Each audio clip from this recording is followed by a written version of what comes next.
తెలంగాణ కొత్త గవర్నర్ గా శివప్రతాప్ శుక్లా ఈ రోజు ప్రమాణ స్వీకారం చేశారు. తెలంగాణ హైకోర్టు ప్రధాన న్యాయమూర్తి జస్టిస్ అపరేష్ కుమార్ సింగ్ ఆయనతో ప్రమాణ స్వీకారం చేయించారు. ముఖ్యమంత్రి రేవంత్ రెడ్డి, రాష్ట్ర కేబినెట్ మంత్రులు, ఇతర ఉన్నతాధికారులు ఈ వేడుకలో పాల్గొన్నారు. ఉత్తరప్రదేశ్ చెందిన శివప్రతాప్ శుక్లా గతంలో హిమాచల్ ప్రదేశ్ గవర్నర్ గా, కేంద్ర ఆర్థిక సహాయ మంత్రిగా కూడా పనిచేశారు.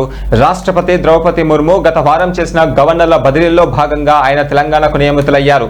ఇప్పటి వరకు గవర్నర్ గా ఉన్న జిష్ణుదేవ్ వర్మ మహారాష్ట్ర గవర్నర్ గా నియమితులయ్యారు.